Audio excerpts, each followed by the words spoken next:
ಬೆಂಗಳೂರಿನಲ್ಲಿ ಮತ್ತೊಂದು ಐಶ್ವರ್ಯ ಗೌಡ ಮಾದರಿ ವಂಚನೆ ನಡೆದಿದೆ. ಐಶ್ವರ್ಯ ಗೌಡ ಡಿಕೆ ಸುರೇಶ್ ಅವರ ಸಂಬಂಧಿ ಅಂತ ಹೇಳಿಕೊಂಡು ಯಾವ ರೀತಿ ಕೋಟ್ಯಾಂತರ ರೂಪಾಯಿ ವಂಚನೆ ಮಾಡಿದ್ರು ಅದೇ ರೀತಿಯ ಪ್ರಕರಣ ಇದು. ಕಿಟ್ಟಿ ಪಾರ್ಟಿಯಲ್ಲಿ ಪರಿಚಯವಾದವರಿಗೆ ಕೋಟಿಯಷ್ಟು ವಂಚನೆ. 20ಕ್ಕೂ ಹೆಚ್ಚು ಮಹಿಳೆಯರಿಗೆ 30ಕ್ಕೂ ಹೆಚ್ಚು ಕೋಟಿ ವಂಚನೆ ನಡೆದಿದೆ. ಕಿಟ್ಟಿ ಪಾರ್ಟಿಯಲ್ಲಿ ಹಣದ ಹಿನ್ನೆಲೆ ಇರೋ ಮಹಿಳೆಯರಿಗೆ ಈಕೆ ಗಾಳ ಹಾಕಿದ್ದಾರೆ. ಸ್ನೇಹಿತೆಯರಿಗೆ ವಂಚನೆ ಮಾಡಿದಂತಹ ಮಹಿಳೆಯನ್ನ ಸದ್ಯ ಪೊಲೀಸರು ಬಂಧಿಸಿದ್ದಾರೆ. ಬಸವೇಶ್ವರ ನಗರ ಪೊಲೀಸರು ಆರೋಪಿ ಸವಿತಾಳನ್ನ ಬಂಧಿಸಿದ್ದಾರೆ. ನೋಡಿ, ಕಿಟ್ಟಿ ಪಾರ್ಟಿಯಲ್ಲಿ ಪರಿಚಯವಾದಂತಹ ಮಹಿಳೆಯರಿಗೆ ಯಾವ ರೀತಿ ಕೋಟಿಯಷ್ಟು ವಂಚನೆ ಮಾಡಿದ್ದಾರೆ. ನೀವೇನು ಫೋಟೋವನ್ನ ಗಮನಿಸ್ತಾ ಇದ್ದೀರಿ, ವಂಚಕಿ ಸವಿತಾ. ಈಕೆಯೇ ಕಿಟ್ಟಿ ಪಾರ್ಟಿಯಲ್ಲಿ ಒಂದಷ್ಟು ಮಹಿಳೆಯರಿಗೆ ಗಾಳ ಹಾಕಿದ್ದಾಳೆ, ಪರಿಚಯ ಮಾಡ್ಕೊಳ್ತಾಳೆ. 20ಕ್ಕೂ ಹೆಚ್ಚು ಮಹಿಳೆಯರಿಗೆ 30 ಕೋಟಿಗೂ ಹೆಚ್ಚು ವಂಚನೆ ಆಗಿದೆ ಅನ್ನುವಂಥದ್ದು. ಈ ಕುರಿತಂತೆ ಮಹಿಳೆಯರು ದೂರು ಕೊಡ್ತಾ ಇದ್ದಂತೆ ಪೊಲೀಸರು ಕೂಡ ಎಚ್ಚೆತ್ತುಕೊಂಡಿದ್ದಾರೆ. ಸದ್ಯ ಸವಿತಾಳನ್ನ ಪೊಲೀಸರು ಬಂಧಿಸಿದ್ದಾರೆ, ವಿಚಾರಣೆಗೆ ಒಳಪಡಿಸಿದ್ದಾರೆ.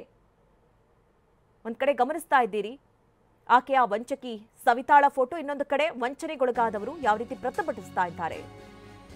ಕಿಟ್ಟಿ ಪಾರ್ಟಿಯಲ್ಲಿ ಮಹಿಳೆಯರನ್ನ ಪರಿಚಯ ಮಾಡಿಕೊಂಡಿದ್ಲು. ಈ ವೇಳೆ ಮಹಿಳೆಯರ ಹಿನ್ನೆಲೆ ಬಗ್ಗೆ ವಿಚಾರಿಸ್ತಾ ಇದ್ಲು ಈ ಆರೋಪಿ ಸವಿತಾ. ಬಳಿಕ ಬಗೆಯ ತಿಂಡಿ, ಊಟ ಕೊಡಿಸಿ ನಂಬಿಕೆ ಬರ್ಸ್ಕೊಳ್ತಾ ಇದ್ಲು.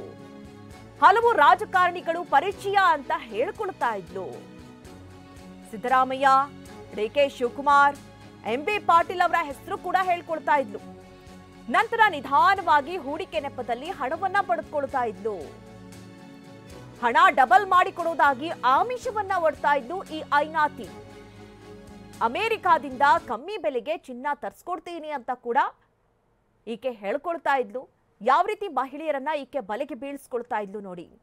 ಕಿಟ್ಟಿ ಪಾರ್ಟಿ ಹೆಸರಲ್ಲಿ ಒಂದಷ್ಟು ಮಹಿಳೆಯರನ್ನ ಒಗ್ಗೂಡಿಸೋದು, ಆ ಮಹಿಳೆಯರೊಟ್ಟಿಗೆ ಒಂದಷ್ಟು ಪರಿಚಯ ಮಾಡ್ಕೊಳ್ಳೋದು, ಬಗೆಯ ಊಟ ತಿಂಡಿಗಳನ್ನ ಕೊಡಿಸುವ ನೆಪದಲ್ಲಿ ಅವರ ಬಗ್ಗೆ ವಿಚಾರಿಸ್ಕೊಳ್ಳೋದು, ಅವರ ಹಿನ್ನೆಲೆ ಬಗ್ಗೆ ವಿಚಾರಿಸ್ಕೊಳ್ಳೋದು, ನಂತರ ಒಂದಷ್ಟು ರಾಜಕಾರಣಿಗಳು ಗೊತ್ತು ಅಂತ ಹೇಳಿ ಈ ರೀತಿ ಆಮಿಷವನ್ನ ಒಡ್ಡಿ ಅವರ ಬಳಿ ಹಣವನ್ನ ಕಟ್ಟಿಸ್ಕೊಳ್ಳೋದು, ಈ ರೀತಿ ಮಾಡಿ ವಂಚನೆ ಮಾಡಿದ್ದಾಳೆ.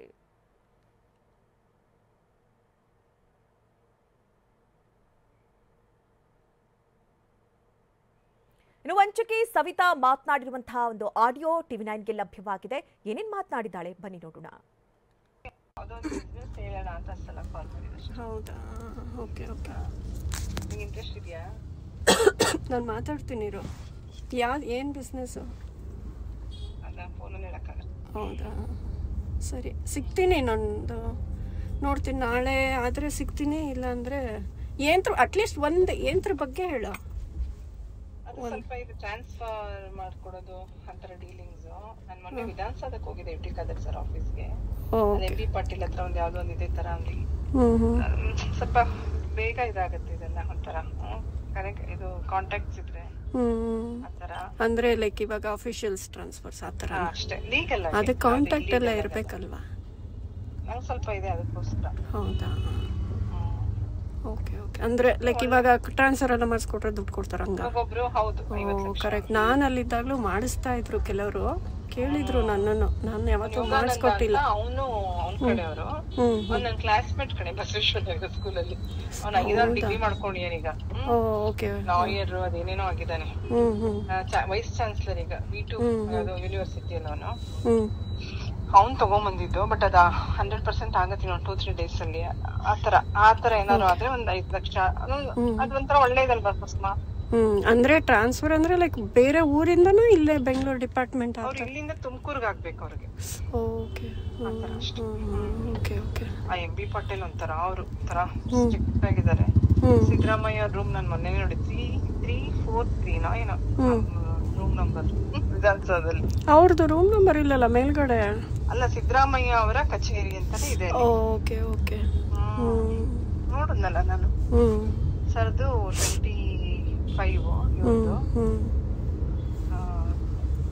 ಡಿಕೆ ಶಿವಕುಮಾರ್ ಈ ಕಡೆ ನಾನು ಫಸ್ಟ್ ಟೈಮ್ ಒಳಗಡೆ ಡಿಸೋಜಾ ಅಂತ ಒಬ್ರು ಇದ್ದಾರೆ. ಹತ್ರ ಮಾಡ್ಬೋದು ಕುಸುಮ, ನಿಂಗೂ ಸ್ವಲ್ಪ ಕಾಂಟ್ಯಾಕ್ಟ್ ಇದೆ. ನನಗೆ ಯಾರು ಕಾಂಟ್ಯಾಕ್ಟ್ಸ್ ಇಲ್ಲ, ನೋಡ್ತೀನಿ, ಕೇಳಬೇಕಷ್ಟೆ. ಇವಾಗ ಯತಿ ಮತ್ತೆ ಸ್ಮಿತಾ ಎಲ್ಲ ಸ್ವಲ್ಪ ಮಾತಾಡ್ತಾರೆ, ನೋಡಬೇಕು. ವಂಚಕಿ ಸವಿತಾ ಮಾತನಾಡಿರುವಂತಹ ಆಡಿಯೋವನ್ನ ಕೇಳಿಸ್ಕೊಂಡ್ರಿ. ಆಕೆ ಒಬ್ಬ ಮಹಿಳೆ, ಕುಸುಮಾ ಅನ್ನುವಂತಹ ಮಹಿಳೆ ಜೊತೆ ಆಕೆಗೆ ಯಾವ ರೀತಿ ಆಮಿಷವನ್ನ ಒಡ್ತಾ ಇದ್ರು, ಯಾವ ರೀತಿ ತನಗೆ ಕಾಂಟ್ಯಾಕ್ಟ್ ಇದೆ ಅನ್ನೋದನ್ನ ಹೇಳ್ಕೊಳ್ತಾ ಇದ್ಲು ಅನ್ನೋದು. ಅಲ್ಲಿ UT ಖಾದರ್ ಅವರ ಆಫೀಸಿಗೆ ಬಂದಿದ್ದೆ ಅಂತ ಹೇಳ್ತಾರೆ, MB ಪಾಟೀಲ್ ಅವ್ರ ಜೊತೆ ಮಾತಾಡಿದೆ ಅಂತ ಹೇಳ್ತಾರೆ, ಅವ್ರು ತುಂಬಾ ಸ್ಟ್ರಿಕ್ಟ್ ಅನ್ನುವಂತ ಮಾತನ್ನ ಹೇಳ್ತಾರೆ. ಜೊತೆಗೆ CM ಸಿದ್ದರಾಮಯ್ಯ ಅವರ ಕಚೇರಿ ಬಗ್ಗೆ DK ಶಿವಕುಮಾರ್ ಅವರ ಹೆಸರನ್ನು ಕೂಡ ಈ ಆಡಿಯೋದಲ್ಲಿ ಆಕೆ ಬಳಸಿದ್ದಾಳೆ. ಈ ರೀತಿ ತನಗೆ ಕಾಂಟ್ಯಾಕ್ಟ್ ಇದೆ ಅಂತ ಹೇಳ್ಕೊಂಡು ಮಹಿಳೆಯರಿಗೆ ಈಕೆ ವಂಚಿಸ್ತಾ ಇದ್ಲು. ಸಿದ್ದರಾಮಯ್ಯ ಅವರು UT ಖಾದರ್ ಇನ್ನು ಕೆಲವ್ರದ್ದು ಏನೇನೋ ಹೆಸರುಗಳಿದೆ ಮ್ಯಾಮ್, ಅದೆಲ್ಲ ನಮಗೆ ನೆನಪಿಲ್ಲ. ಇದು ವಾಯ್ಸ್ ರೆಕಾರ್ಡಲ್ಲಿದೆ ಎಲ್ಲನೂ. ನನ್ನ ಹತ್ರ ಸರ್ ಮಗಳು ಮದುವೆ ಇದೆ, ಮಗಳು ಎಜುಕೇಷನಿಂದ ಸ್ಟಾರ್ಟ್ ಮಾಡಿದ್ದವಳು. ಮಗಳದ್ದು ಇಂಜಿನಿಯರಿಂಗ್ ಮಾಡಿಸ್ಬೇಕು, US ಕಳಿಸ್ಬೇಕು, ಟಿಕೆಟ್ ಮಾಡಬೇಕು. ಅದಾದಮೇಲೆ ಮದುವೆ ಹತ್ತತ್ರ ಬಂದಮೇಲೆ ಮದುವೆಗೂ ಬೇಕು ಅಂತ ಹೇಳ್ಬಿಟ್ಟು ತೊಗೊಂಡಿದ್ದಾರೆ ಸರ್. ನನಗೆ ಅವಳು ಕಿಟ್ಟಿ ಫ್ರೆಂಡ್ ಮ್ಯಾಮ್. ನನಗೆ ಅವಳು ಸ್ಟಾರ್ಟಿಂಗ್ ಪರಿಚಯ ಇಲ್ಲ, ನಾವೆಲ್ಲ ಕಿಟ್ಟಿಗೆ ಹೋದಾಗ ಅಲ್ಲಿ ಪರಿಚಯ ಆಗಿ ಅವಳದ್ದು ಸ್ವಭಾವ ಹೆಂಗೆ ಅಂದರೆ, ಯಾರಾದರೂ ಸ್ವಲ್ಪ ಸ್ಮಾರ್ಟಾಗಿ ಸ್ವಲ್ಪ ಅಫಿಷಿಯಲ್ ಆಗೋಗ್ಬಿಟ್ರೆ ಹೋಗಿ ಅವಳೇ ಬಂದು ಫೋಟೋ ತೆಕ್ಕೊಳ್ಳೋದು, ನಂಬರ್ ತೊಗೊಳ್ಳೋದು. ಸರ್ ಇಲ್ಲಿ ಸವಿತಾಜಿಯಿಂದ ಬಸವೇಶ್ವರ ನಗರದಲ್ಲಿ ಇದ್ದಾರೆ, ಸುಮಾರು 35 ವರ್ಷದಿಂದ ಇದ್ದಾರೆ. ಅವ್ರಿಗೇನು ಕೆಲಸ ಕಾರ್ಯ ಏನೂ ಇಲ್ಲ. ಯಾರನ್ನಾದ್ರೂ ಕೇಳಿದ್ರೆ ನಾನು ಸಿಂಗಲ್ ವುಮೆನು, ಸಾಮಾನ್ಯ ಮಹಿಳೆ ಅಂತ ಹೇಳ್ತಾರೆ. ಅವ್ರು ಮಾಡೋದೆಲ್ಲ ಈ ಥರ ಕೆಲಸನೇ. ಅವ್ರ ಅಕೌಂಟ್ ಡೀಟೇಲ್ಸ್ ನೋಡಿಬಿಟ್ರೆ 1 ವರ್ಷದಲ್ಲಿ 15 ಕೋಟಿ ಟ್ರಾನ್ಸಾಕ್ಷನ್ ಮಾಡಿದ್ದಾರೆ, 17 ಕೋಟಿ.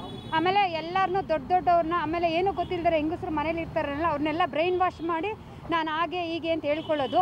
ಟೋಟಲಿ ಇವರು ಬಸವೇಶ್ವರ ನಗರದಲ್ಲಿ ಚೀಟ್ ಮಾಡಿರೋದು 30 ಕೋಟಿ. ಅದಕ್ಕೆ ಈ ಬಗ್ಗೆ ಹೆಚ್ಚಿನ ಡೀಟೇಲ್ಸ್ ಅನ್ನ ನೀಡ್ತಾರೆ ನಮ್ಮ ಪ್ರತಿನಿಧಿ ಶಿವಪ್ರಸಾದ್. ನೇರ ಸಂಪರ್ಕದಲ್ಲಿ ನಮ್ಮನ್ನ ಜಾಯ್ನ್ ಆಗ್ತಾ ಇದ್ದಾರೆ. ಶಿವಪ್ರಸಾದ್, ಗಮನಿಸ್ತಾ ಇರೋ ಹಾಗೆ ಈ ಮಹಿಳೆ 20ಕ್ಕೂ ಹೆಚ್ಚು ಜನರಿಗೆ ನಂಬಿಸಿ ಮೋಸ ಮಾಡಿದ್ದಾಳೆ, ಹಣವನ್ನ ಪೀಕಿದ್ದಾಳೆ ಅಂತ ಹೇಳಿ. ಎಷ್ಟು ಹಣ ಈಗಾಗಲೇ ಆಕೆ ವಂಚನೆ ಮಾಡಿದ್ದಾಳೆ, ಜೊತೆಗೆ ಈಗ ಆಕೆ ಅರೆಸ್ಟ್ ಆಗಿದ್ದಾಳೆ ಅನ್ನೋದು ಕೂಡ ಗೊತ್ತಾಗ್ತಾ ಇದೆ. ಪೊಲೀಸರು ಏನಾದರೂ ಪ್ರಾಥಮಿಕವಾಗಿ ಮಾಹಿತಿ ಕೊಟ್ಟಿದ್ದಾರಾ, ಹೇಗೆ ಶಿವಪ್ರಸಾದ್? ಮಧುನಗರ ಟಿವಿನಲ್ಲಿ ಲಭ್ಯವಾಗಿರ್ತಕ್ಕಂಥ ಮೂಲಗಳ ಮಾಹಿತಿಯ ಪ್ರಕಾರ ಈಗಾಗಲೇ ಸವಿತಾ ಎಂಬ ಆಕೆಯನ್ನು ವಂಚಕಿ ಆಕೆಯ ವಿರುದ್ಧ 30 ಕೋಟಿಗೂ ಅಧಿಕ ವಂಚನೆ ಮಾಡಿರ್ತಕ್ಕಂಥ ಆರೋಪದ ಹಿನ್ನೆಲೆಯಲ್ಲಿ ಬಸವೇಶ್ವರ ನಗರ ಪೊಲೀಸರು ಬಂಧನಗೊಳಿಸಿರ್ತಕ್ಕಂಥದ್ದು. ಆಕೆಯನ್ನು ಬಂಧನಗೊಳಿಸಿ ಈಗಾಗಲೇ ವಶಕ್ಕೆ ಪಡೆದು ವಿಚಾರಣೆಯನ್ನು ಕೂಡ ಚುರುಕುಗೊಳಿಸಿದ್ದಾರೆ. ಪ್ರಕರಣದ ಹಿನ್ನೆಲೆಯನ್ನು ಗಮನಿಸ್ತಾ ಹೋದರೆ ಕಳೆದ ಕೆಲ ತಿಂಗಳಿನಿಂದಲೂ ಕೂಡ ಆಕೆಯ ವಿರುದ್ಧ ಹಲವು ಆರೋಪಗಳು ಕೇಳಿ ಬಂದಿರತಕ್ಕಂಥದ್ದು. ಬಸವೇಶ್ವರ ನಗರ ಪೊಲೀಸ್ ಠಾಣೆ ಅಲ್ಲದೆ ಇತರೆ ಪೊಲೀಸ್ ಠಾಣೆಗಳು ಕೂಡ ಆಕೆಯ ವಿರುದ್ಧ ಕೇಸ್ ದಾಖಲಾಗಿದೆ ಅಂತ ಹೇಳಿ ಮಾಹಿತಿ ಲಭ್ಯ ಆಗಿರ್ತಕ್ಕಂಥದ್ದು. ಗೋವಿಂದರಾಜನಗರ ಪೊಲೀಸ್ ಠಾಣೆಯಲ್ಲೂ ಕೂಡ ಆಕೆಯ ವಿರುದ್ಧ ಕೇಸ್ ದಾಖಲಾಗಿತ್ತು. ಪ್ರಮುಖವಾಗಿ ಆಕೆ ಕಿಟ್ಟಿ ಪಾರ್ಟಿಗಳಲ್ಲಿ, ಅಂದ್ರೆ ಮಹಿಳೆಯರು ಆಯೋಜನೆ ಮಾಡಿಕೊಳ್ತಕ್ಕಂಥ ಕಿಟ್ಟಿ ಪಾರ್ಟಿಗಳಲ್ಲಿ ಆಕೆ ಹೋಗಿ ಭಾಗವಹಿಸುತ್ತಿದ್ಲು. ಈ ಮೂಲಕ ಶ್ರೀಮಂತ ಮಹಿಳೆಯರನ್ನ ಪರಿಚಯ ಮಾಡಿಕೊಂಡಂತ ಆಕೆ ಮೊದಲಿಗೆ ಅವರೊಂದಿಗೆ ಸಲಿಗೆಯನ್ನು ಬೆಳೆಸ್ಕೊಳ್ತಿದ್ಲು, ನಂತರ ಸ್ನೇಹವನ್ನು ಬಡಿತಿದ್ಲು. ಆ ಮೂಲಕವಾಗಿ ಅವರನ್ನ ಕರೆದುಕೊಂಡು ಹೋಗಿ ಐಷಾರಾಮಿ ಹೋಟೆಲ್ಗಳಲ್ಲಿ, ರೆಸ್ಟೋರೆಂಟ್ಗಳಲ್ಲಿ ಪಾರ್ಟಿಯನ್ನು ಮಾಡಿ ಅವರೊಂದಿಗೆ ವಿಶ್ವಾಸವನ್ನು ಬೆಳೆಸಿಕೊಂಡು ವಿವಿಧ ಕಾರಣಗಳನ್ನು ನೀಡಿ ಅವರಿಂದ ಸುಮಾರು 50 ಲಕ್ಷದಿಂದ 2.5 ಕೋಟಿವರೆಗೂ ಕೂಡ ಹಣವನ್ನು ಪಡೆದುಕೊಂಡಿದ್ದಾಳೆ. ಆ ಬಳಿಕ ವಿದೇಶದಲ್ಲಿರ್ತಕ್ಕಂಥ ತನ್ನ ಸಂಬಂಧಿಕರ ಬಿಸ್ನೆಸ್ ನಲ್ಲಿ ಹೂಡಿಕೆಯನ್ನು ಮಾಡ್ತೇನೆ, ಯಾರಿಗೆ ಹಣದ ಆಸೆ ಇದೆ, ಹಣದ ಆಸೆ ಇರತಕ್ಕಂಥ ಸ್ನೇಹಿತರನ್ನ ಸಂಪರ್ಕವನ್ನು ಮಾಡಿಕೊಂಡು ಹೆಚ್ಚಿನ ಲಾಭಾಂಶವನ್ನು ಕೊಡ್ತೇನೆ, ಹಣವನ್ನು ಡಬಲ್ ಮಾಡಿಕೊಡ್ತೇನೆ ಅಂತ ಹೇಳ್ತಿದ್ರು. ತದನಂತರದಲ್ಲಿ ಚಿನ್ನಾಭರಣದ ಮೇಲೆ ಯಾರಿಗೆ ಆಸೆ ಇದೆ ಅವರ ಬಳಿಯಲ್ಲಿ, ಆ ಮಹಿಳೆಯರ ಬಳಿಯಲ್ಲಿ ನಿಮಗೆ ಕಡಿಮೆ ಹಣಕ್ಕೆ ನಾನು ವಿದೇಶದಿಂದ ಗೋಲ್ಡ್ ಅನ್ನು ತರಿಸ್ಕೊಡ್ತೀನಿ ಅಂತ ಹೇಳಿ ಕೂಡ ಅವರಿಂದ ಹಣವನ್ನು ಪಡೆದುಕೊಂಡಿರ್ತಕ್ಕಂಥದ್ದು. ಒಟ್ಟಾರೆಯಾಗಿ ವಿವಿಧ ಕಾರಣಗಳನ್ನು ನೀಡಿ ಅಂದಾಜು 20ಕ್ಕೂ ಹೆಚ್ಚು ಶ್ರೀಮಂತ ಮಹಿಳೆಯರಿಂದ 30 ಕೋಟಿಗೂ ಅಧಿಕ ವಂಚನೆಯನ್ನು ಮಾಡಿದ್ದಾಳೆ ಅಂತ ಹೇಳಿ ಸವಿತಾ ವಿರುದ್ಧ ಗಂಭೀರ ಆರೋಪ ಕೇಳಿಬಂದಿರತಕ್ಕಂಥದ್ದು. ಟಿವಿನಿಗೆ ಲಭ್ಯವಾಗಿರ್ತಕ್ಕಂಥ ಆಡಿಯೋದಲ್ಲೂ ಕೂಡ ಗಮನಿಸಿರಬಹುದು. ಪ್ರಮುಖ ರಾಜಕಾರಣಿಗಳ CM ಸಿದ್ದರಾಮಯ್ಯನಿಂದ ಹಿಡಿದು DK ಶಿವಕುಮಾರ್ ಹಾಗೂ MB ಪಾಟೀಲ್ ರಂತ ನಾಯಕರು ಕೂಡ UT ಖಾದರ್ ಕೂಡ ನನಗೆ ಗೊತ್ತು ಅಂತ ಹೇಳಿ ಈಕೆ ಹೇಳ್ಕೊಂಡಿರ್ತಕ್ಕಂಥದ್ದು. ಈ ರೀತಿಯಾಗಿ ವಿವಿಧ ರಾಜಕಾರಣಿಗಳ ಹೆಸರನ್ನು ಬಳಸಿಕೊಂಡು ಅವರೆಲ್ಲರೂ ಕೂಡ ನನಗೆ ಪರಿಚಿತರಾದ ಅಂತ ಹೇಳಿ ಕೇಳಿಕೊಂಡು ಅವರಿಂದ ವಂಚನೆಯನ್ನು ಮಾಡಿರ್ತಕ್ಕಂಥ ಪ್ರಕರಣ ಈಗಾಗಲೇ ಬಯಲಿಗೆ ಬಂದಿರತಕ್ಕಂಥದ್ದು. ಒಟ್ಟಾರೆಯಾಗಿ ಈಕೆ ವಿರುದ್ಧ ಈಗಾಗಲೇ 2 ಪೊಲೀಸ್ ಠಾಣೆಗಳಲ್ಲಿ ಕೇಸ್ ದಾಖಲಾಗಿರ್ತಕ್ಕಂಥದ್ದು. ವಿವಿಧ ಮಹಿಳೆಯರು ಕೂಡ ಈ ಒಂದು ಹಿನ್ನೆಲೆಯಲ್ಲಿ ಆಕೆಯಿಂದ ಮೋಸಗೊಂಡಿರ್ತಕ್ಕಂಥವ್ರು, ವಂಚನೆಗೊಳಗಾಗಿರ್ತಕ್ಕಂಥವ್ರು ಪೊಲೀಸ್ ಠಾಣೆಗೂ ಕೂಡ ತೆರಳಿ ದೂರನ್ನು ನೀಡಿರ್ತಕ್ಕಂಥದ್ದು. Madhu Nagaraj. Okay Shivaprasad, thank you ನಿಮ್ಮೆಲ್ಲ ಡೀಟೇಲ್ಸ್ಗಾಗಿ.